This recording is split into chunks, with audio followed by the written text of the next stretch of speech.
అందులో మొదటిది దానం. మొట్టమొదటిది ఏంటంటే దానం. దానం.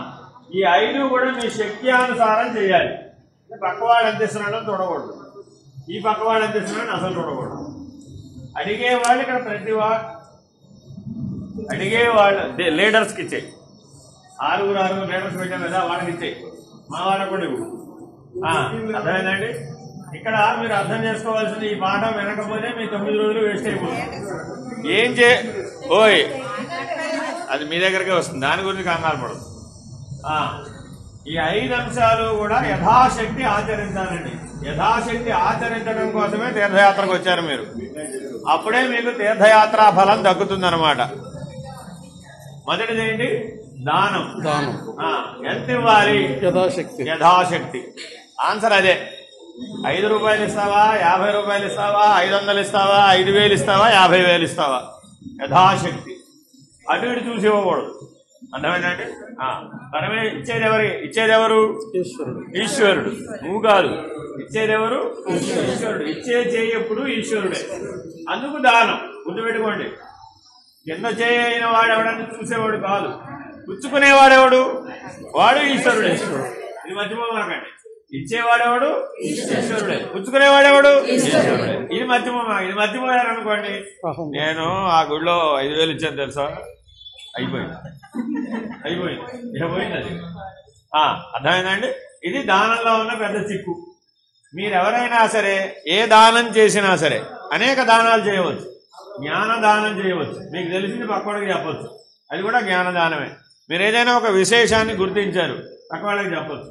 మీకు ఏదైనా ఒక అనుభవం కలిగింది, చెప్పచ్చు. ఇవన్నీ జ్ఞానదానం అంటారు అన్నమాట. ఈ జ్ఞానదానం కూడా దానమే. జ్ఞానం ఇచ్చేవాడెవడు? ఈశ్వరుడు. జ్ఞానం కావాల్సింది ఎవరికి? జీవుడికి. దానికి ఈశ్వరుడికి అక్కర్లేదు. ఈశ్వరుడికి ఆల్రెడీ జ్ఞానం ఉంది. జ్ఞానం ఎవరికి కావాలి? జీవుడికి. అర్థమైందంటే మనం ఇప్పుడు జీవస్థానంలో తీర్థయాత్రకు వచ్చాం. నేను ఈశ్వరుని తీర్థయాత్రకు వచ్చాను అనకూడదు. అర్థమైందండి? ఈశ్వరుడిని హృదయంలో అనుకోవాలి, బయటికి చెప్పకూడదు. మనం ఏం చేస్తున్నామంటే పొరపాటు బయటికి చెప్తున్నాం. నాకు ఈశ్వరుడికి భేదం లేదని పక్కవాడికి చెప్తున్నాం, పక్కవాడికి చెప్పకూడదు. నీకు ఈశ్వరుడికి భేదం లేదని హృదయంలో ఉండాలన్నమాట. లోపల ఉండాలి కానీ బయటికి చెప్పకూడదు. అర్థమైందండి? ఇప్పుడు మొదటి పని ఏమైపోయింది? దానం అయిపోయింది. అర్థమైందండి? ఒకటేమో డబ్బు దానం గురించి చెప్పారు, రెండోదేమో జ్ఞానదానం గురించి చెప్పారు. అది 2 దానం కిందే లెక్క. దానం తర్వాత ఏంటి? ధర్మం. దానం తర్వాత ఏంటండి? ధర్మం. అంటే అర్థం ఏంటి? స్నానం చేసేటప్పుడు ఈ ధర్మం చేయాలి, దర్శనానికి వెళ్ళినప్పుడు ఈ పద్ధతిగా వెళ్ళాలి, జపం చేసినప్పుడు ఈ పద్ధతిగా చేయాలి, ధ్యానం చేసినప్పుడు ఈ పద్ధతిగా చేయాలి, ఇదిగో హోమం చేసినప్పుడు ఈ పద్ధతిగా చేయాలి, పూజ చేసినప్పుడు ఈ పద్ధతిగా చేయాలి. ఏ పద్ధతిగా చేయాలని చెప్పేది ధర్మం. అర్థమేనండి? మీ ఇష్టం వచ్చినట్టుగా మీరు డ్రెస్ వేసుకోకూడదు, మీ ఇష్టం వచ్చినట్టుగా మీరు కూర్చోకూడదు, మీ ఇష్టం వచ్చినట్టుగా మీరు ప్రవర్తించకూడదు. ఏ నియమాలు ఇవన్నీ? ధర్మం. దర్శనానికి వెళ్ళినప్పుడు ఇలా వెళ్ళాలి, ఇవన్నీ ధర్మాలు అన్నమాట. ఈ ధర్మాన్ని పాటించడం ద్వారా మన ఇంటికి వెళ్ళిన తర్వాత కూడా అదే ధర్మాన్ని పాటిస్తాం. గుర్తుపెట్టుకోండి.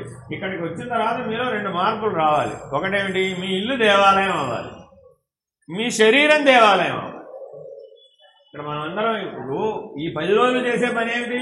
దైవ దర్శనమే, ఆలయ దర్శనమే, క్షేత్ర దర్శనమే. అంతేనా కాదా?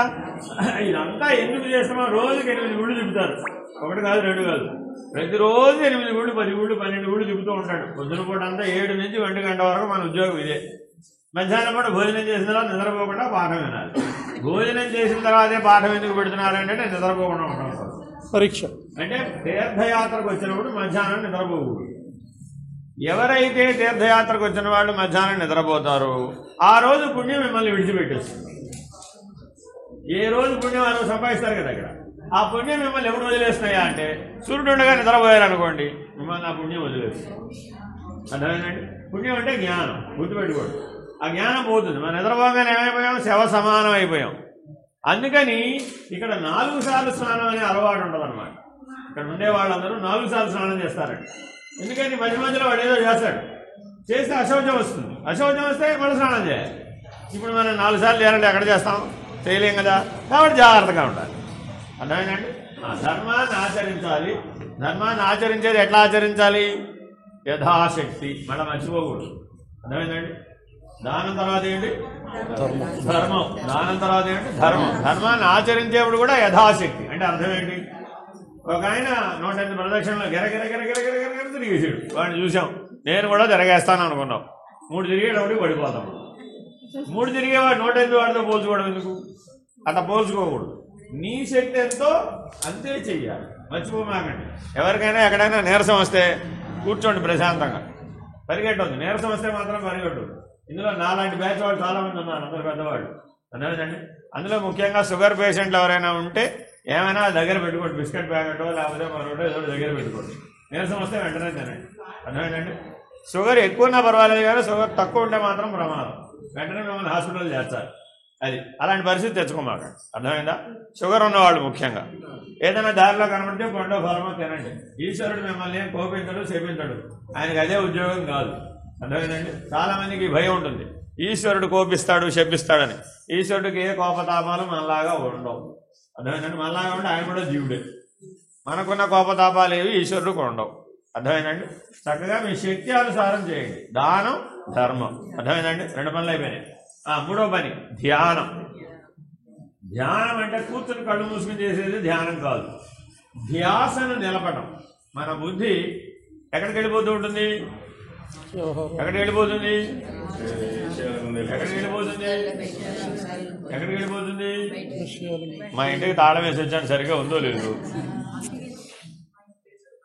మొదటి ఆలోచన వచ్చేది ఏంటంటే మా ఇంటికి తాళం వేసి వచ్చాను, సరిగ్గా ఉందో లేదు. లేదు ఇంట్లో ఎవరన్నా ఉంచి వచ్చారనుకోండి, వాడు సరిగ్గా ఉన్నాడో లేదు. మనం ఎక్కడున్నాం ఇప్పుడు? కాశీ విశ్వనాథుడి దగ్గర ఉంటాడు, స్పర్శ దర్శనానికి వెళ్ళాడు. స్పర్శ దర్శనం దేనికోసం అంటే జీవేశ్వర ఐక్యం కోసం. సాధారణంగా అన్ని చోట్ల స్పర్శ దర్శనానికి ఒప్పుకోరు, దక్షిణాదిలో అయితే అసలే ఒప్పుకోరు, ఒక శ్రీశైలం తప్ప ఎక్కడ ఉండదు. కాబట్టి ఈశ్వర స్పర్శ కలగగానే నువ్వు లేకుండా పోవాలి, జీవుడు లేకుండా పోవాలి, జీవభావం మిగలకూడదని అర్థం. అందుకు స్పర్శ దర్శనం. జీవేశ్వర ఐక్యం ఆ స్పృశించిన నిన్నేమి గంటసేపు పట్టుకునేవాడు, ఎంతసేపు పట్టుకోమనిస్తాడు? ఓ రెప్పపాటే, జస్ట్ కాదు అక్కడ, ఓ రెప్పపాటే తోసేస్తూనే ఉంటాడు వాడు. అక్కడ మనలాంటి వాడు లోపల 10,000 మంది చూడాలి, అంటే ఆ గంటలో 10,000 మంది చూడాలండి. ఆ 10,000 మందికి తల తాకింది శివలింగం ఎప్పుడైనా ఏమైనా అయిపోతుందో నాకు భయం. అది అందరూ తల తాకిస్తూనే ఉంటారు అంతే. నేను ఇంతవరకు ఒకసారి కూడా ఎక్కడ తాకించలేదు. సరే, జీవేశ్వర ఐక్యం అర్థమైందంటే దాని ఉద్దేశం ఏంటి? జీవేశ్వర ఐక్యం అంటే ధ్యాస. ధ్యాస ఎక్కడ పెట్టాలి? ఇప్పుడు జీవేశ్వర ఐక్యం మీద ధ్యాస పెట్టాలి, అది ధ్యానం అంటే. మర్చిపోమాకండి. మీరు గంగలో మునిగినా, కాలభైరవ దర్శనానికి వెళ్ళినా, లేదు గణపతి దర్శనానికి వెళ్ళినా, ఏ దేవాలయ దర్శనానికి వెళ్ళినా దేవతలందరూ ఒక్కటే, మర్చిపోబాకండి. దేవదేవుడు ఒక్కడే, పరమాత్మ ఒక్కటే. అనేక రూపాలలో మీరు దర్శిస్తున్నారు. ఎట్లా అయితే భార్య, భర్త, పిల్లలు, అత్తయ్య, మామయ్య, తండ్రి, బాబాయి, పిన్ని ఇట్లా జీవిస్తున్నామా లేదా? అలాగే అక్కడ కూడా అనేక రూపాలలో ఒకే దేవతను ఉపాసిస్తున్నాం, మర్చిపోమాకండి. అమ్మవారు వేరే, అసలే విశాలాక్షి దగ్గరికి నేను వెళ్ళలేదని బాబోయ్, కాశీ వచ్చి విశాలాక్షి దగ్గరికి వెళ్ళకపోతే ఆడు కోపం వస్తుంది. భ్రాంతి ఇదంతా, అర్థమైందండి. అన్ని చోట్ల ఉండే పరమాత్మ ఒక్కడే, కానీ ఆ సత్యం మీకు తెలియబడాలి. ఎప్పుడు తెలియబడుతుంది? జీవేశ్వర ఐక్యం జరిగితే తెలియబడుతుంది. అది దేని ద్వారా జరుగుతుంది? ధ్యానం వల్ల జరుగుతుంది. అందుకు ధ్యానం చేయాలి. పొద్దున్నే 5 గంటలకు లేచి ధ్యానం చేయాలి. గుర్తుపెట్టుకోండి, మనం వెళ్ళేది 7ంటికి కదా అని 7ంటికి లేవకూడదు. 4 సంఖ్యలలో ధ్యానం చేయాలి యథాశక్తి. ఎంతసేపు చేయాలని అంటే యథాశక్తి. ఈ పిల్లాడికి 5 నిమిషాలకు నిలబడవచ్చు, నీకు 50 నిమిషాలు నిలబడాలి. నీ వయసు ఎన్ని సంవత్సరాలు అయితే అన్ని నిమిషాలు నిలబడాలండి. గుర్తుపెట్టుకోండి. ప్రతి సంధ్యలోనూ ఎంత ధ్యానం చేయాలి అంటే, నీ వయసు ఎంత? 70 అన్నాం అనుకో, అయినా ఎన్ని నిమిషాలు చేయాలి? 70 నిమిషాలు చేయాలి. ఎప్పుడు చేయాలి? ఉదయం 6 గంటలకు చేయాలి, మధ్యాహ్నం 12 గంటలకు చేయాలి, సాయంత్రం 6 గంటలకు చేయాలి, రాత్రి 12ంటికి కూడా చేయాలి. 4 సంఖ్యల్లో చేయాలి. 4 సంఖ్యలలోనూ జీవేశ్వరులు ఒక్కటే అనే ధ్యానం చేయాలి. ఏం ధ్యానం చేయాలండి? ఒక్కటే అనే ధ్యానం చేయాలి. అంతే, అదే ధ్యానం, వేరే ఇంకేమి లేదు అక్కడ. అర్థమైందండి? 3 అయిపోయినాయి. ఇప్పుడు ఏమైపోయినాయి? దానం, ధర్మం, జ్ఞానం. అర్థమైందండి? ధ్యానం అయింది, జ్ఞానం లాగా రాలా కథ. ఇక్కడ దానము, ధర్మము, ధ్యానం, ఈ 3 అయిపోయినాయండి. ఇంకా 2 ఉన్నాయి మనకి. ఇలా ఎవరైతే ధ్యానం 4 సంఖ్యలలో చేస్తూ ఒకే దాని మీద కనుక దృష్టి నిలిపితే మనకి జ్ఞానం వస్తుంది. 4వది ఏంటండి? జ్ఞానం. ఇది కూడా యథాశక్తే. అంటే అర్థం ఏంటి? నీకు కలిగిన జ్ఞానం ఈ పిల్లవాడి కలగకపోవచ్చు, ఈ పిల్లవాడి కలిగిన జ్ఞానం నీకు కలగకపోవచ్చు. గుర్తుపెట్టుకోండి, జ్ఞానం కలగడానికి వయసు అనే పరిమితి లేదు. ఇది మర్చిపోమాకండి. ఎందుకు పిల్లలు తీసుకునేది వస్తామంటే, మనం ఎట్లా బొట్టెట్టుకున్నామా, మనం ఎట్లా చేసామా నేర్చుకోవడం అనేది బాహ్యం. అర్థమైందండి? అంతరం ఏమిటంటే మనసు మీద మనకి బరువు ఎక్కువ ఉంటుంది కానీ వాళ్ళకి తక్కువ ఉంటుంది. మనసు మీద బరువు ఎవరికి ఉంటుంది? సంసారం అనే బరువు, ప్రపంచం అనే బరువు, సుఖ దుఃఖాలనే బరువు, రాగద్వేషాలనే బరువు మనకి ఎక్కువ ఉంటుంది, వాళ్ళకు ఉండదు. ఎవరికైతే మనసు మీద ఈ బరువు ఉండదో వాడికి జ్ఞానం సులభం. అర్థమైందండి? ధ్రువుడికి జ్ఞానం 8 ఏళ్ళకే వచ్చింది, ప్రహ్లాదుడికి జ్ఞానం 8 ఏళ్ళకే వచ్చింది, భగవాన్ సత్యసాయిబాబా వారికి 8 ఏళ్ళకే వచ్చింది, భగవాన్ రమణులకి 8 ఏళ్ళకే వచ్చింది, చంద్రశేఖర పరమాచార్య శంకర పీఠాన్ని 8 ఏళ్ళకే అధివసించారు. మరి వాళ్ళకి ఎలా వచ్చిందంటే బరువు లేదు. ఇక్కడ మనం అందరం మన బరువు అంతా ఎక్కడ మోసుకు తిరుగుతున్నాం? మన నెత్తి మీద. మీ నెత్తి మీద బోల్డ్ టన్నులు బరువు ఉండదు అనమాట. ఏమిటా టన్నులు బరువు? మీ ఆలోచనలు. దాని గురించి ఆలోచించా, దీని గురించి, దాని గురించి చెంత, దీని గురించి చెంత. ఇక్కడే ఉంటావు, అమెరికాలో ఉన్న మనవాడి గురించి ఆలోచిస్తూ. వాడెక్కడ వాడి పనిలో వాడు ఉంటాడు, అంతేనా కదా? ఇప్పుడు ఏం ఆలోచిస్తుంది? నేనేమిటో ఇక్కడ ఉన్నానండి, వాడేమిటో అక్కడ ఉన్నాడు, నేను వాడి దగ్గరికి ఎప్పుడు వెళ్తానో ఏమిటో. ఈ కైలాసంలో ఉన్న ఈశ్వరుడి దగ్గరికి ఎప్పుడు వెళ్తావనే చింత లేదు ఇవిడికి. అమెరికాలో ఉన్న మనవాడి దగ్గరికి ఎప్పుడు వెళ్తావా అనే చింత. ఈ చింత ఉంటేనేమో చింతన. దీన్ని ఏమంటారండి? చింతన ఉండాలి కానీ చింత ఉండకూడదు. జ్ఞానం రావాలి అంటే అర్హత ఏమిటంటే చింత ఉండకూడదు. ఏముండాలి? చింతన. ఈశ్వరీయ జ్ఞానం ఆయన పొందాలి. ఈ మానవ జన్మ సార్థకం అవ్వాలి అంటే ఒకే ఒక పద్ధతి ఉంది. ఏమిటది? ఈశ్వరీయ జ్ఞానం పొందాలి, దైవీ జీవనం జీవించాలి. ఆ జీవనం మీరు జీవించడానికి ఆ జ్ఞానం కావాలి.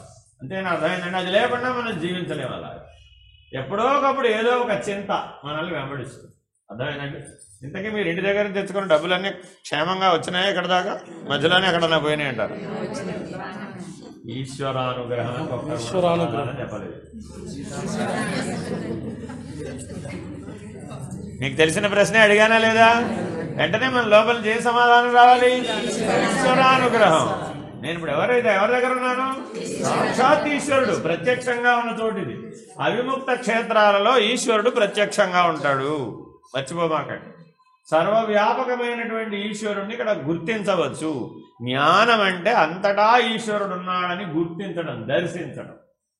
గుర్తించాలి, దర్శించాలి. అందరిలోనూ ఈశ్వరుని దర్శించాలి. అర్థమైందండి? ఆవిడ ఏమిటోనండి, నేను తాగే కాఫీ తాగుతుంటే 2 నిమిషాలు ఆగమంటే ఆగలేదు ఆవిడ.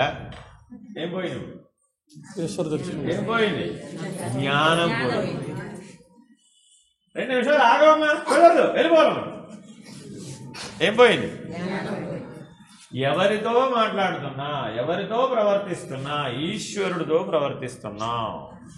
సౌమ్యం, శాంతం, సహనం, దయ, కరుణ, ఓర్పు, త్యాగం ఇవన్నీ ఉంటేనే ఆ జ్ఞానం నిలబడుతుంది. లేకపోతే నిలబడదు. చాలా మందికి ఎన్నో కథలు, నాకు అవి కనబడి నాకు ఎన్నో కథలు చెప్తూనే ఉంటారు. అవేవి నిలబడవు.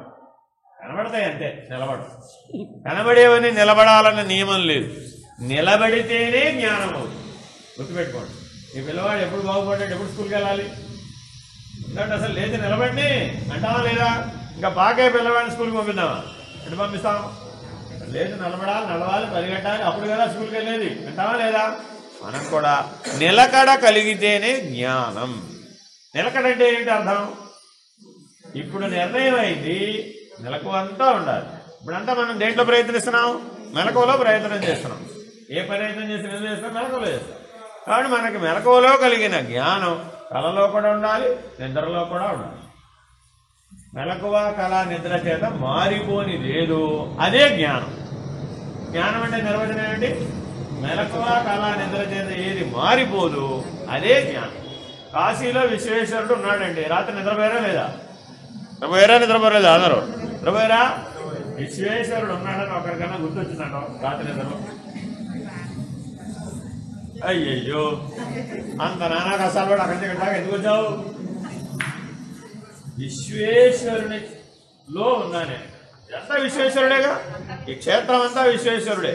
అటువంటిప్పుడు మనం ఎవరిలో ఉన్నాం? ఇప్పుడు విశ్వేశ్వరుడు లోపల ఉన్నాం. మనం ఈశ్వరుడిలో అంతర్భాగమై ఉన్నాం మనం. కాబట్టి ఎప్పుడు మన చింతన విశ్వేశ్వరుడి మీదే ఉందనుకోండి, అప్పుడు గాఢ నిద్రలో కూడా ఎవరు గుర్తొస్తారు? మా ఆయన ఏమైపోయాడో ఏమిటో, కూర్చొని ఆయన తిన్నాడో లేదు, ఏమైపోయిందాం పతియే పరమేశ్వరుడి దగ్గరికి పోయింది. మాట అర్థమైందండి? కాబట్టి అట్లా వెళ్ళిపోకూడదు అనమాట. ఇక్కడ ఉన్న 10 రోజులు పర్ఫెక్ట్గా ట్రైనింగ్ ఇవ్వాలి. అర్థమైందండి? దానం, ధర్మం, ధ్యానం, జ్ఞానం. అర్థమైందండి? ఇది కూడా యథాశక్తే. మొదటే చెప్పే ఇది కూడా యథాశక్తే. నీకు జరిగినట్టు మరొకటి జరగాలన్న నియమం లేదు. నీకు కలిగిన జ్ఞానం మరొకరికి రావాలన్న లేదు. వాడికి నీకంటే ఎక్కువ జ్ఞానం ఉండవచ్చు. ఎప్పుడు గుర్తుపెట్టి నాకంటే ఎదుటివాడికి తక్కువ జ్ఞానం ఉందనుకుంటాం. జీవుడి పద్ధతి ఏమిటంటే నాకంటే ఎదుటివాడికి తక్కువ తెలుసు. ఇది జీవుడి పద్ధతి. ఈశ్వరుడి పద్ధతి ఏమిటి? నాకంటే ఎదుటివాడికి ఎక్కువ తెలుసు. ఈశ్వరుడు ఎప్పుడు మనం తక్కువ చేసి చూడటండి. అదే ఈశ్వర పద్ధతి. తక్కువ చేసి చూడడం అనేది జీవ పద్ధతి. ఇది మర్చిపోతాం మనం అంతా కూడా. వ్యవహారంలోకి దగ్గరనే ఆ వాడికి ఏం తెలుసాయా బాబు. అర్థమైందండి? ఇది 4. ఈ 4 కనుక మీకు సవ్యంగా కనుక ఉంటే 5వ లక్షణం ముక్తి. 5వ లక్షణం ఏంటండి? ముక్తి. ఇక్కడి నుంచి మీరు ఇంటికి ఏం పట్టుకెళ్దామని వచ్చారు? శివలింగాలు పట్టుకెళ్ళొచ్చు, విభూతి పట్టుకెళ్ళొచ్చు, విశ్వేశ్వర ప్రసాదం పట్టుకెళ్ళొచ్చు, రుద్రాక్షలు పట్టుకెళ్ళొచ్చు, ఇంకేవో రకరకాల మాలలు పట్టుకెళ్ళొచ్చు, బెనారస్ సిల్క్ శారీలు పట్టుకెళ్ళొచ్చు, ఇంకా శంఖాలు పట్టుకెళ్ళొచ్చు, నవరులు పట్టుకెళ్ళొచ్చు, ఏదైనా పూజా ద్రవ్యాలు పట్టుకెళ్ళొచ్చు. ఇలా ఇవన్నీ పట్టుకెళ్ళేవే. కానీ ఇవేవి సత్యం కాదు. ఫోటోలు పట్టుకెళ్ళొచ్చు. మీ జాతర అయితే మీ ఇంటి సామాన్లు కూడా మోసుకెళ్ళచ్చు. మీరు పట్టుకెళ్ళగలగాలి. కానీ అవేవి సత్యం కాదు. మీరు పట్టుకెళ్ళగలిగింది ఒక్కటే, ఎప్పటికీ మీతో ఉండేది, మాసిపోనేది ముక్తి. ఈ జ్ఞానం వస్తే కానీ ముక్తి రాదు. Very very important. జ్ఞానం లేకుండా ముక్తి రాదు. కాబట్టి దానం, ధర్మం, ధ్యానం, జ్ఞానం, ముక్తి. ఈ ముక్తి అనే లక్షణంతో కనుక మీరు ఇంటికి వెళ్ళారనుకోండి, మళ్ళా కాశీ రావాల్సిన అవసరం ఉండదు. ఏ స్థితిలో వెళ్ళాలి మనం? మళ్ళా కాశీ ఎక్కడ ఉందని వెతుక్కుంటూ రాకూడదు. వచ్చామంటే అర్థం ఏంటి? ఇది లేదు. ఈ వేలు తీసేసి పని చేయండి, ఏదైనా చూద్దాం. ఇబ్బంది అయినా కాదు, ఇవ్వచ్చు. కానీ ఈ వేలు తీసేసి పని చేస్తే ఇబ్బంది. మనందరికీ కూడా ముక్తి అనే ఫలం కనుక లేకపోతే ఈ 4 ఉన్నా కూడా ఇబ్బంది. బంధమే. దానము బంధమే, ధర్మము బంధమే, ధ్యానము బంధమే, ఆఖరికి జ్ఞానం కూడా బంధమే. ఎప్పుడు? ఇది తెలిస్తే. ఇది తెలియలేదండి, బండి ఇక్కడ ఆగిపోయి. ఇది కూడా తెలియలేదండి, ఇక్కడ ఆగిపోయి. ఇది కూడా తెలియలేదండి, ఇక్కడ ఆగిపోయి. ఇది కూడా తెలియలేదండి, ఇక్కడ ఆగిపోయి. గుర్తుపెట్టుకోండి. అందరూ అన్ని పూర్తి చేయగలిగే శక్తి సామర్థ్యం ఉన్నవాళ్ళని అనుకోకూడదు. అయితే మీ లోపల ఆ శక్తి అయితే ఉంది. మీరు సాధన చేస్తే కలుగుతుంది. అర్థమైందండి? ఈ 5 మీరు యథాశక్త్యానుసారం చేయవచ్చు. అర్థమైందండి? కనీసం దానం చేస్తే పుణ్యఫలాన్ని పట్టుకెళ్ళవచ్చు. ధర్మాన్ని ఆచరిస్తే ఈశ్వరుని యొక్క సహాయాన్ని పొందవచ్చు. ధర్మం చేస్తే ఈశ్వరుని యొక్క సహాయం పొందవచ్చు. ధ్యానం చేస్తే శుద్ధ బుద్ధిని పొందవచ్చు. మనసు బాగుపడిపోతుంది, అంతఃకరణం బాగుపడిపోతుంది ధ్యానం వలన. జ్ఞానం వలన జీవేశ్వరైక్యం సత్యమే అనే నిర్ణయం కలుగుతుంది. జ్ఞానం వస్తే జీవేశ్వరైక్యం సత్యమే అని యథార్థంగా తెలుస్తుంది. ఊహించాల్సిన పని లేదు, అనుభవపూర్వకంగా తెలుస్తుంది. తెలిస్తేనే జ్ఞానం అవుతుంది. అర్థమైందండి? అది తెలిసిన వాడికి ముక్తి సిద్ధం. ప్రయత్నించక్కర్లా. ముక్తి సిద్ధ వస్తువు, సాధ్య వస్తువు కాదు. జ్ఞానం సిద్ధ వస్తువు, సాధ్య వస్తువు కూడా. మిగిలిన 3 ఉన్నాయే అవి సాధ్య వస్తువులే. అంటే ఏంటి? ప్రయత్నం చేయవలసిందే. దానానికైనా ప్రయత్నం చేయాలి, ధర్మానికైనా ప్రయత్నం చేయాలి, ధ్యానానికైనా ప్రయత్నం చేయాలి. జ్ఞానం నీకున్నటువంటి వివేకాన్ని బట్టి సిద్ధ వస్తువు. ఒకడికి అంతటా పరమాత్మే కనబడుతుంది, ప్రపంచం కనబడటం లేదు, వాడికి సిద్ధ వస్తువు. నాకు ప్రపంచం కనబడుతోంది, విచారణ చేస్తే పరమాత్మ కనబడుతున్నాడు, వాడికి సాధ్య వస్తువు. అర్థమైందండి? ఎవరికైతే జ్ఞానం సిద్ధ వస్తువు అయిందో వాడికి ముక్తి సిద్ధ వస్తువు. అర్థమైందండి? ముక్తి ఎప్పుడు సాధ్య వస్తువు కాదు, అది సిద్ధ వస్తువు. అర్థమైందండి? ఈ భాష మీ అందరికీ అర్థమవుతుందా? బాగానే పట్టుకోగలుగుతున్నారా? సరే, ఇలా మనం ఎన్నిసార్లైనా మాట్లాడుకోవచ్చు. దర్శనం ఇవాళ మనం ఉదయం పూట 8 గుళ్ళు చూస్తారండి. రాత్రి వారణాసిలో అడుగు పెట్టేటప్పటికి 1:30 అయింది, లేట్ అయిపోయింది. సరే, ఎలాగో చదువుతున్నారు. మనం ఇక్కడ ప్రతిరోజు మధ్యాహ్నం భోజనానికి ఇక్కడికి వస్తాం, రాత్రికి టిఫిన్ కూడా ఇక్కడే. భోజనం చేసే వాళ్ళకి భోజనం, టిఫిన్ చేసే వాళ్ళకి రెండు ఉంటాయి. పరిస్థితిని బట్టి చదువుకోండి. మనం ఎక్కడ తిన్నా భోజనం ఖరీదు 100 రూపాయలు, టిఫిన్ ఖరీదు 50 రూపాయలు. 10 రోజులు మనం తిరిగి వెళ్ళిపోయేటప్పుడు మీరు ఎవరు ఎప్పుడే వెళ్ళిపోతే అప్పుడు కొంతమంది 14 వెళ్ళిపోతున్నా ఉన్నారు, కొంతమంది 15 వెళ్ళిపోతున్నా ఉన్నారు, కొంతమంది 16 వెళ్ళిపోతున్నా ఉన్నారు. ఎవరు ఎప్పుడు వెళ్ళిపోతే వాళ్ళు ఎన్ని రోజులు తిన్నారో మీకు మీరే లెక్కేసుకోండి. మళ్ళీ నన్ను అడిగితే రాజుగా నేను లెక్క చెప్పను. అర్థమైందండి? ఇక్కడ ఈ ఆశ్రమంలో ఎవరు వచ్చినా లేదనుకున్నా అన్నం పెడతారు. మనకే కాదు, ఎవరికైనా ఉచితంగా పెడతారు. అన్నదానం ప్రధానంగా ఏర్పడ్డ ఆశ్రమాలు అన్నమాట కాశీదేవి. ఇదిగో వీరే మనకి యాజ్ఞికం చేయించేటటువంటి యాజ్ఞికులు గారు, పురోహితులు గారు. వీరు మనకి గురుహూతికా క్షేత్రం పిఠాపురం నుంచి వచ్చారు. వారి స్వగ్రామం పిఠాపురం. మనకి సామూహిక రుద్రాభిషేకాలు, సామూహిక కుంకుమార్చనలు, చండీ హోమం, రుద్రహోమం ఇత్యాదులన్నీ చేయిస్తారు. ఒకవేళ తల్లి తండ్రి లేని వాళ్ళు, ఇద్దరూ లేని వాళ్ళు ఎవరైనా పిండ ప్రదానం చేసే ఆలోచన ఉంటే అలాంటి పనులు కూడా చేయిస్తారు. ఇవి మనం ఇక్కడ చేసేటటువంటి కర్మకాండలో భాగం. జ్ఞానపాఠం అంటారా మనం మధ్య మధ్యలో చెప్పుకుంటూ ఉంటాం. పొద్దున కాసేపు చెప్పుకున్నాం కదా. ఇప్పుడు భోజనం అయిపోయినాక ఎదుర్కొన్న బ్రహ్మస్వ భవనం అని మనకి హైదరాబాద్ వాళ్ళదే దర్శనం మాసపత్రిక వాళ్ళు ఇక్కడ ఒక ఆశ్రమం కట్టారు. అక్కడ మనం అందరం 100 మంది కూర్చోవచ్చు. అక్కడ మనం భగవద్గీత పాఠం చెప్పుకుని మధ్యాహ్నం అక్కడి నుంచి మనం 3 ఏ ఘాటుకి చేరాలి స్వామి చెప్తారండి. ఇప్పుడు మనకి మీరు దంపతులు 24 ఏదో లెక్క చెప్పాడు. 14 మంది దంపతులు, 26 మంది వ్యక్తులు అభిషేకం చేసుకుంటా ఉన్నారు. కాబట్టి అభిషేకం చేయాలంటే ముందు మనకి గంగా స్నానం చేయవలసినటువంటి అవకాశం 2 ఒకటంటే కలిసి వస్తాయి. ఏ ఘాట్లో పెడతారో ఆ ఘాట్లోనే మనం స్నానం చేసి అక్కడే బట్టలు మార్చుకుని అక్కడే అందరం సామూహిక రుద్రాభిషేకం పూర్తి చేసుకుని ఆ పక్కనే దశాశ్వమైన ఘాట్లో గంగాహారతి ఉంటుంది. ఆ గంగాహారతి చూసుకుని మనం విశ్వేశ్వర దర్శనానికి వెళతాం. ఒకవేళ రాత్రి 10:30 లోపల విశ్వేశ్వర దర్శనం పూర్తి చేయాలి. ముందు మనం గణపతి, విశాలాక్షి, అన్నపూర్ణ ఈ దర్శనాలు పూర్తి చేస్తాం. చివరికి విశ్వేశ్వర దర్శనం. అర్థమైందండి? అది మధ్యలో సప్తఋషి హారతి ప్లేస్ లో కొద్దిగా గ్యాప్ వస్తూ ఉంటుంది. సరే, అవకాశాన్ని బట్టి చేస్తాం. ఒకవేళ విశ్వేశ్వర దర్శనం రాత్రికి అవ్వకపోయినా కంగారు పడక్కల 9 రోజులు ఇక్కడే ఉంటాం కాబట్టి ఏదో రోజు టైం పెట్టి చేస్తాం. అర్థమైందండి? సో అందుకని ఈ పూట ఇప్పటికిప్పుడే అర్జెంట్గా మనం విశ్వేశ్వర దర్శనం పొద్దున పూట అవ్వలేదు అని మీరు బాధపడవలసినంత అగత్యం లేదు. ఇంకొక పాయింట్ ఏంటంటే అందరూ తెలుసుకోవాల్సింది, పొద్దున్న లేచిన దగ్గర నుంచి ఇప్పటి వరకు ఎక్కడైనా స్థిరంగా కూర్చున్నారా? పరుగే అంతేనండి. నిన్న రాత్రి పోనీ స్థిరంగా కూర్చున్నారా? ప్రయాగ దగ్గర మొదలయ్యారు, పరుగే. తీర్థయాత్రలకు వస్తే అందరికీ మిగిలేది ఏమిటి అంటే ముక్తి బదులు పరుగు. పదండి పదండి పదండి పదండి పదండి పదండి ఎక్కడికి పోతామో తెలియదు అంతే. 8లోకి అర్థమైందండి. చివరికి ఇక్కడ అందరూ ఎవరిలోకి పోతారండి? 8లోకే. మనం మణికర్ణికా ఘాట్కి వెళ్తే తెలుస్తుంది. పదండి పదండి పదండి అంటే ఎక్కడ చివరికి ఎక్కడ పదండి? 8లోకి పోవాల్సిందే. కాబట్టి బ్రతికుండగానే ఈ పదండి పదండి పదండి అని త్వరపడండి అనే దాన్ని మనం సవ్యంగా అర్థం చేసుకోవాలి. మీరు ప్రశాంతంగా లేకుండా ఏ దర్శనానికి వెళ్ళినా స్థూల దర్శనం మాత్రమే సాధ్యం. ఇది మర్చిపోమాలి. అసలు పద్ధతి అయితే ఏంటంటే రోజుకు ఒక ఆలయాన్ని దర్శనం చేయాలి. మీకు ఓపికన్నంతసేపు 2 గంటలు 3 గంటలు అక్కడే కూర్చుని జపం ధ్యానం పూర్తి చేసుకుని సంతృప్తికరం అయినాక బయటపడాలి. ఒక్కడిగా వస్తే పద్ధతి. ఎంతమందితో వచ్చినప్పుడు మిమ్మల్ని అందరూ అడుగుతారు కదా, చూసారా ఇది చూసారా అని. నేను ఏమి లేదు, ఒక్కడే చూసి వచ్చామంటే పాపం మీకు అయ్యో 10,000 ఖర్చు పెట్టేశాను, ఒక్కడే చూసి వచ్చానని అంటే బాధపడిపోతారని మీ అసంతృప్తిని పోగొట్టడం కోసమని మిమ్మల్ని ఇట్లా పరిగెట్టిస్తాం.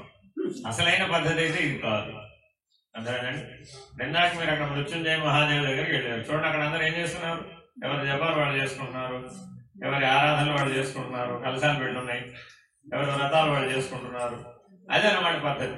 అంటే వాళ్ళందరూ ఊళ్ళో వాళ్ళు కాబట్టి అట్లా చేసుకున్నారని అనుకోమాకండి, బయట వచ్చిన వాళ్ళు కూడా అదే చేస్తారు. సో కాబట్టి మనం స్థిరంగా 3 గంటలు కూర్చునేటట్లుగా ఉండాలి ఎక్కడైనా. అందుకని ఇప్పుడు మధ్యాహ్నం ఏం చేస్తామంటే మనం సుమారు 3 గంటలకు అట్లా మనం ఘాటికి చేరితే 4 గంటలకు అట్లా మనం సామూహిక రుద్రాభిషేకం ప్రారంభిస్తే 6 లోపల అయిపోతుంది. 6 to 7 రుద్ర మన హారతి గంగా హారతి చూస్తాం. అలా 7 అట్లా బయలుదేరితే 8 ఆలయానికి చేరుకుంటాం మనం. అక్కడి నుంచి అక్కడ మెయిన్ డ్రాబ్యాక్ ఏంటంటే ఎక్కడైనా ఆటోలు ఎక్కరండి. మళ్ళీ రేపు పొద్దున దాకా ఆటో లేదు, బాగా నడవాలన్నమాట. కీళ్ళు కాళ్ళు అరిగేటట్టుగా నడవాలి. అప్పుడు మనం వెయిట్ తగ్గాలి. మీరు క్లాసీ వెళ్ళొచ్చారంటే కనీసం సగం వెయిట్ తగ్గాలండి. అదే గుర్తు. 100 కిలోల మనిషి వచ్చారంటే 50 కిలోలు తగ్గేయాలి. అప్పుడే మీ జీవితానికి ఏమైనా మెరుగైన జీవితం వస్తుంది. లేకపోతే 100 కిలోల శరీరాన్ని ఈడ్చుకుంటూ పోవద్దు. పెప్పడం బస్తాని అంతకాలం వస్తారు దాన్ని. అందుకే రోజు కనీసం 10 కిలోమీటర్లైనా నడవాలి. అప్పుడే మీ జీవితం బాగుపడుతుంది. తేలికపాటి జీవితం వస్తుంది. నెత్తి మీద బరువు తగ్గిపోవాలి, ఒంటి మీద బరువు తగ్గిపోవాలి. నెత్తి మీద బరువు ఏమో మనసులో ఉంటుంది అన్నమాట. పొద్దున చెప్పే ఆ విషయం. ఏం చెప్పాను పొద్దున? 5 అంశాలు గుర్తుపెట్టుకోవాలి. మొదటిది ఏంటి? దానం. రెండోది ఏంటి? ధర్మం. మూడోది ఏంటి? ధ్యానం. నాలుగోది ఏంటి? జ్ఞానం. ఐదోది ఏంటి? ఇందులో మీరు ఇంటికి పట్టుకెళ్ళేది ఏది? ముక్తి ఒకటే. మీలోనే ఇక్కడ అయిపోతాయి. అర్థమైందండి? ఎవరికైనా గుర్తుపెట్టుకోండి, మీకు ముక్తి మార్గంలోకి మీ జీవితం మారాలి అంటే, మీ బుద్ధి మరలాలి అంటే, నివృత్తి మార్గంలో నిలబడాలి అంటే 100 జన్మల పాటు మనం పుణ్యం చేసి ఆ పుణ్యాన్ని సుఖం రూపంలో అనుభవించకుండా నిలవేసుకోవాలి. మీ అందరికీ బ్యాంక్ బ్యాలెన్స్ లో డబ్బులు ఉన్నాయా లేవా? ఉండబట్టే కదా ఎక్కడ దాకా వచ్చాం. బ్యాంక్ బ్యాలెన్స్ లో డబ్బే లేకపోతే ఎక్కడ దాకా ఎలా వస్తాం అంటారా లేదా? కానీ ముక్తి మార్గంలో మనం ప్రవేశించడానికి మనకు ఎవరైనా అధికారిత్వాన్ని ఇచ్చారా? ఎవరిస్తారు అంటే, మీరు ఒక 100 జన్మల పాటు పుణ్యకర్మలు చేసి ధర్మాన్ని ఆచరించి మీరు దాన్ని సుఖరూపంలో అనుభవించకుండా నిలవేసుకున్న వాళ్ళే ఉన్నారు. ఆ 100 జన్మల పుణ్య ఫలితం ఒకేసారి కనుక ఒకే జన్మలో ఫలిస్తే అప్పుడు మీరు ముక్తి మార్గంలోకి మారుతారు. అప్పుడు మీకు ముక్తి తప్ప వేరేది కనపడదు. పరమాత్మ తప్ప మీకు వేరేది కనపడదు. కాబట్టి ఎప్పటికైనా మానవ జీవితం ధరించే దశకి చేరుకోవాలి అంటే, ఆ అధికారిత్వాన్ని పొందాలి అంటే తప్పక మనం ముక్తి మార్గంలో, నివృత్తి మార్గంలో కేవలం జ్ఞానం మాత్రమే మన అవసరమని, కేవలం ముక్తి మోక్షం మాత్రమే మానవ జీవితంలో పొందదగిన ఉత్తమమైన ఫలితాలని మన జీవితాన్ని మనం గడపడం రావాలి. ఇక్కడ ఎలా ఉన్నామో ఇంటికి వెళ్ళిన తర్వాత కూడా అలా ఉండాలి. ఇక్కడ మీరు ఎంతసేపు వాళ్ళు ఏం నేర్చుకున్నారు పొద్దున దగ్గర నుంచి? మొదట ఏం చూపెట్టారు మీరు? గణపతి. మొట్టమొదట గణపతి అండి. ఎవరైనా సరే దారిలో మీకు అనేక గణపతి దేవాలయాలు కనబడతాయి. ఎక్కడైనా సరే ఓ గణపతి దర్శనంతో ప్రారంభం అవుతుంది, విఘ్నాలు లేకుండా జరగాలని. ఆ తర్వాత క్షేత్రపాలకుడు కాలభైరవ దర్శనం. కాలభైరవ దర్శనం ఎందుకు చేయాలి అంటే, మనం తెలిసి చేసిన పాపాలు, తెలియక చేసిన పాపాలు 2 ఉంటాయి. ఎక్కడ ఉంటాయి అవి? మనసులో ఉంటాయి, మీ సూక్ష్మ శరీరంలో ఉంటాయి. కాలభైరవ దర్శనం వలన తెలిసి చేసిన పాపాలు, తెలియక చేసిన పాపాలు మిమ్మల్ని విడిచిపెడతాయి. అక్కడ మిమ్మల్ని కర్రబెట్టి కొడుతున్నాడా లేదా? కొడుతున్నాడా? వెనకాల మంచి కొట్టాడా? ఎందుకు వీపు మీద కొట్టాలి? ఎత్తి మీద కొడతాడు, వీపు మీద కొడతాడు, రెంట్లో ఎక్కడో కొడతాడా లేదా? ఎందుకని? మన వెనక పృష్ఠ భాగాన్ని అనుసరించి పాపాలన్నీ మన వెనకాలే వస్తుంటాయి అన్నమాట. అందుకే మీ వెళ్ళేవాడిని వదిలిపెట్టకూడదని చెప్తాం. మీ వెళ్ళేవాడిని అంటుకుని ఉంటాయి అన్నమాట. ఆ వెళ్ళేవాడు ఎప్పుడు అందుకని మీ కంట్రోల్లో ఉంటారు, వదిలిపెట్టేవి. అదేనండి. అలాగే మీ శిరోజాలను అంటుకుంటా ఉంటాయి. పృష్ఠ భాగం మీద ఏమేమి ఉంటాయో వాటి మీద పాపాలు ఉంటాయి. సూక్ష్మ శరీరం దాన్ని అనుసరించి పనిచేస్తుంది. అట్లాగే ఎవరైతే తెలిసిన పాపాలు, తెలియని పాపాలు మీ జీవితంలో ఉన్నాయో లేదో ఎలా తెలుస్తుంది అంటే, 2 రకాలుగా కష్టాలు అనుభవిస్తాం. కారణం తెలిసి కష్టాన్ని అనుభవిస్తాం, కారణం తెలియకుండా కష్టాన్ని అనుభవిస్తాం. అవునా కాదా? మన జీవితంలో కొన్ని కష్టాలకు కారణం తెలియదు, వచ్చి పడిపోతాయండి, అనుభవించాల్సింది, దాటాల్సింది. కొన్ని కష్టాలకు కారణం తెలుస్తుంది, వాటిని కారణాన్ని నివర్తిస్తే ఆ కష్టం తగ్గిపోతుంది. కారణం తెలియని కష్టాలను ఎట్లా నివర్తిస్తావు? నివర్తించాలి. అంతేనా కదా? జనానికి ఒక పేరు పెట్టామనుకోండి, ట్రీట్మెంట్ సులభం. అంతేనా? మలేరియా అనో, టైఫాయిడ్ అనో ఏదో పేరు పెట్టామనుకోండి, దానికి ట్రీట్మెంట్ చేయడం సులభం. ఎలా వచ్చిందో తెలియదండి అన్నాడు, జనం తగ్గదు. చూడండి చాలా మంది. అలాగే జీవితంలో అనేక రకాల కష్టాలు వస్తాయి, వాటికి కారణం తెలియదు. ఈ కారణం తెలియని కష్టాలను తొలగించేవాడు వాడు కాలభైరవుడు. అందుకని కాలభైరవ దర్శనానికి వెళ్ళి మనం మనలో ఉన్నటువంటి మానసికమైనటువంటి బరువుని పోగొట్టుకుంటున్నాం. అది మీకు అక్కడ జరిగేటటువంటి పని. చేతికి నల్లదారం కట్టుకున్నారా లేదా? పెట్టారా? కొంతమంది కట్టించుకునే వాళ్ళు కట్టించుకోవచ్చు. నాకైతే మీ అందరికీ కలిపి ఒకటే కట్టాడు పేదలు. వాళ్ళు ఎవరు కట్టించుకోవట్లేదండి, నాకు అడిగే చేసేది. నాకెందుకయ్యా బాబు అంటే, మీరు వేయించుకోవాల్సిందన్న. సరే లేబట్టి ఇప్పుడు ఇది ఎక్కడో పడేస్తాను అన్న. అదే అర్థమైందండి. సో కాబట్టి ఇదంతా ఎందుకు? ఇదంతా అంటే మీకు గుర్తుండటం కోసం. నేను ఒకసారి కాశీ క్షేత్రంలో కాలభైరవ దర్శనం చేశాను. నేను మానసిక మాలిన్యాన్ని పోగొట్టుకున్నాను, శుద్ధాంతఃకరణాన్ని పొందాను, నిష్కల్మషంగా జీవిస్తాను, నిర్మలంగా జీవిస్తాను, సాక్షిగా జీవిస్తాను అనేటటువంటి ప్రమాణాలు అక్కడ చేస్తాను. అందుకే 3 సార్లు కొడతాడు. ఎన్నిసార్లు కొడతాడు మంచి? 3 సార్లు ఎందుకు కొట్టారండి? 3 సార్లు ఎందుకు కొట్టారు? 3 జన్మల పాపాలు పోయినట్టు అని చెప్తారు వాళ్ళు. కానీ విషయం అది కాదు. పాపం చేసే అవకాశం మెలకువలోనూ ఉంటుంది, కళలోనూ ఉంటుంది, నిద్రలో కూడా ఉంటుంది. 3 అవస్థలలోనూ మనం పాపం చేయవచ్చు. ఇప్పుడేమో భౌతికంగా స్థూలంలో ఇంద్రియాలతో ఆచరించాలి, పాపం చేయవచ్చు. పాపం అంటే ఏంటి? ఇంతకు అసలు పాపం అనగా ఏమి, పుణ్యం అనగా ఏమి? పరోపకారాయ పుణ్యాయ పాపాయ పరపీడనం. ఇంతే. పుణ్యం అంటే ఏంటంటే పరోపకారం చేయడం. పాపం అంటే ఏంటి? పరులకు హాని కలిగించడం, బాధ కలిగించడం, వేదన కలిగించడం. అది మనసా వాచా కర్మ, దేంతో అయినా సరే. అదేనండి, మనసుతో కానీ, వాకుతో కానీ, చేతలతో కానీ, క్రియలతో కానీ ఎవరికైనా మనం హాని తలపెట్టడం లేదా వేదన కలిగించడం, అసంతృప్తిని కలిగించడం ఇత్యాదులన్నీ పాపం కిందకే లెక్క వస్తాయి. కాబట్టి ఇందులో మనం చాలా తెలిసి చేస్తాం, తెలియని కూడా వీటికి మనం విడుదల పొందడం కోసమని కాలభైరవ దర్శనం. ఆ తర్వాత దండపాణి దర్శనం. కాలభైరవుడి తర్వాత పక్కనే దండపాణి, ఆయన అసిస్టెంట్ ఉంటున్నాడు, ఆయన దండపాణి. అర్థమైందండి? అంటే కైలాసంలో శివగణాలుగా వీళ్ళందరూ పేరు పొందిన వాళ్ళు అన్నమాట. భైరవులు కానీ లేదా వారి శివగణాలలో భాగమైనటువంటి చండీశ్వర, భృంగీశ్వర, నందీశ్వర ఇలాంటి వాళ్ళందరూ శివగణాలన్నీ ఇక్కడ ఉంటాయన్నమాట. కాబట్టి వాళ్ళని ఆరాధన చేయడం ద్వారా శివస్వరూపాన్ని మనం దర్శించగలిగేటటువంటి సామర్థ్యాన్ని పొంది నిష్కల్మష చిత్తంలోనే మనం శివ దర్శనాన్ని పొందగలం. చిదానంద రూప శివోహం అని మీరు నిర్వాణ శక్తం చదువుకుంటున్నారా లేదా? ఆ చిదానంద రూపుడైనటువంటి శివుని ఎక్కడ దర్శించాలి? ఈ చిత్తంలోనే దర్శించాలి, శుద్ధాంతఃకరణలోనే దర్శించాలి, శుద్ధమైన హృదయంలోనే దర్శించాలి. ఎక్కడో వేరే చోట దర్శించిందన్నీ కూడా తాత్కాలికమే. ఒకవేళ విశ్వేశ్వర దర్శనానికి, స్పర్శ దర్శనానికి వెళ్తారనుకోండి, అది మధ్యాహ్నం 3-4 మంగళహారతి సమయంలో ఉంటుంది. అది ఏదో ఒక రోజున మనం ప్లాన్ చేసుకుని వెళ్ళాలన్నమాట. అది కూడా ఒకటి ప్లాన్. అట్లాగే 300 రూపాయల టికెట్ వ్యవహారం ఏదో ఉంది. అదేంటంటే సప్తఋషి హారతి. అది ఆన్లైన్ లో టికెట్ కొనుక్కోవాలి. ఇవన్నీ కూడా మీరు ఎవరు చేయాలనుకుంటే వాళ్ళకే, అందరికీ కాదు. ఎందుకనంటే అందరూ ఒకసారి పరిగెట్టినా టికెట్ లేకపోతే వాళ్ళు మళ్ళీ లోపలికి. కాబట్టి ఇవన్నీ ఆలోచించుకోండి నిదానంగా. రేపటి నుంచి ఏం చేస్తామంటే, రేపు ఉదయం మళ్ళీ ఇలాగే 7 గంటలకి రాజుగారు ఈ రోడ్డు మీద ఆటోలు ఎదుర్కొంటే వాడు మమ్మల్ని ఎక్కడో ఒకటి దించి ఒకటి ఓమలా దించేసాడు. ఎందుకంటే ఎవరైనా పర్మనెంట్ గా వచ్చేవాడు మన దారి తెలిసిన వాడు ఎవడో పెట్టండి, అర్థమైందండి. లేకపోతే వాళ్ళు ఎత్తుకోవడానికే పిలిచాడు. కానీ అప్పటికి గుర్తుపెట్టుకోండి, కలిసి వెళ్ళాలి, కలిసి రావాలి. ఇవాళ మీకు బాగా ఉదయం కూడా బాగా అనుభవం వచ్చి ఉంటుంది. వెనక్కి ముందుకి అక్కడ ఉన్నారు, ఇక్కడ ఉన్నారు, అక్కడికి పోయారు, ఇక్కడికి పోయారు, బాగా అనుభవం. ఇది మొదటి కూడా రావాల్సింది. వస్తే తప్ప మిగిలిన 9 రోజులు సరిగ్గా సాగదు. ఇప్పుడు మీరు ఏంటంటే అటు ఇటు పారిపోరిగా అనుభవం వచ్చింది కాబట్టి. భయం వచ్చిందా? మధ్యలో ఎక్కడన్నా తప్పిపోయామా లేదా అనే భయం వచ్చిందా రాలేదా? Very good. అదొస్తే ఇక బాగుపడండి, ఇంక మీరు తప్పిపోరు. రేపటి నుంచి ఏం చేస్తారంటే బాబు రేపు ఏం చూపిస్తారు? మొట్టమొదట ద్వాదశ ఆదిత్యం చూపిస్తారా? రేపు ఉదయం పూట 7 నుంచి ఇట్లా మధ్యాహ్నం 12 గంటల వరకు ద్వాదశ ఆదిత్యులు 12 సూర్య దేవాలయాలు ఉన్నాయండి చుట్టుపక్కల. అంటే మహాలింగార్చనలో స్థానాలను బట్టి ఇక్కడ దేవాలయాలు ఉంటాయి. ద్వాదశ ఆదిత్యులు, నవదుర్గలు, అష్టభైరవులు ఇలా వరుస క్రమంలో ఉంటాయి అన్నమాట. 54 గణపతి దేవాలయాలు కూడా ఉంటాయి.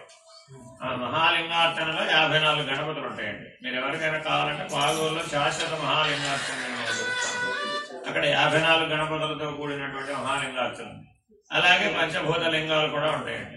ఇట్లా ప్రతిదీ వారణాసిలో లభ్యమే. మీరు మళ్ళీ వేరే ఏ క్షేత్రానికి వెళ్ళక్కర్లా. పంచభూత లింగాలు కూడా ఇక్కడ ఉన్నాయి. అలాగే ఋషి ప్రతిష్ఠితమైనటువంటి చక్రేశ్వర లింగం కూడా అన్నపూర్ణ దేవాలయం పక్కనే ఉంటుందండి. అదేనండి, ఇలా అన్ని అందుబాటులో ఉంటాయి. మనం ఏ ప్రాంతానికి వెళితే ఆ ప్రాంతంలో వాటిని చూసుకుంటూ నిదానంగా ముందుకు కదలాలి, ప్రశాంతంగా కదలాలి. ఏవో కొన్నే చూడాలి, అన్ని చూసేయాలని మనం ఆత్రం పెంచుకోకూడదు. అదేనండి, సంవత్సరం చేసే భోజనం ఒక రోజు తినేద్దామంటే అయిపోతుంటాం. కొన్ని నెల భోజనమైనా తినగలరా? కొన్ని వారం భోజనం తినగలరా? అయ్యో. కానీ మనం ఎక్కడికైనా తీర్థయాత్రకు వచ్చినప్పుడు మాత్రం ఏమనుకుంటుంటాం, అన్ని చూసేస్తే బాగుంది, అన్ని చూసేస్తే బాగుంది. ఎన్ని చూసినా పరమాత్మ ఒక్కడే, ఇది మర్చిపోమాకండి. మీరు గణపతి దగ్గరికి వెళ్ళినా పరమాత్మ ఆయనే, ఈశ్వరుడి దగ్గరికి వెళ్ళినా పరమాత్మ ఆయనే, అమ్మవారి దగ్గరికి వెళ్ళినా పరమాత్మ ఆయనే. రూపభేదమే తప్ప వస్తు భేదం లేదు. వస్తువు పరమాత్మ. అర్థమేనండి? రూపభేదం ఉండదు. మీరు వేరే, మీ శ్రీవారు వేరే, మీ పిల్లలు వేరే, మీ బంధువులు వేరే అని మీరు అనుకుంటున్నారా లేదా? ఒకటే అనుకుంటున్నారా? ఒకటే అనుకున్నారా? వేరే అనుకుంటున్నారా? వేరే అనుకున్నారా? అలాగే వాడు కూడా అంతే, దేవతలు కూడా వేరు వేరే అని అనుకుంటున్నారు. దేవతలలోనూ అనేకత్వం లేదు, మీలో కూడా అనేకత్వం లేదు. ఈ అనేకత్వం లేనటువంటి ఏకత్వ స్థితిలో నిలబడమే జ్ఞానం అంటే. ఇది మర్చిపోమాకండి. జ్ఞానం అంటే ఎక్కడో వేరే ఎక్కడో పుస్తకాలు ఉందనుకున్నారు. జ్ఞానం పుస్తకాలు ఉండదు. పుస్తకాలు కానీ మరొకటి కానీ దారి చూపిస్తుంది. ఎప్పటికైనా మనం ఏ స్థితికి రావాలి? ఆ ఏకత్వ స్థితికి రావాలి. అప్పుడు మాత్రమే మనం దాన్ని సాధించగలుగుతాం. అర్థమైందండి? ఇలా మనం మాట్లాడుకుంటూ ఉన్నాం. మీ దగ్గర ఈ మైక్ ఉంటే మధ్యాహ్నం గాడుకు రండి. ఇక్కడ మనం భోజనం అయిపోగానే ఎదుర్కొన్న బ్రహ్మస్వభావం అని ఇంకొక ఆశ్రమం ఉందండి. అక్కడ మనం భగవద్గీత పాఠం చెప్పుకున్నాం.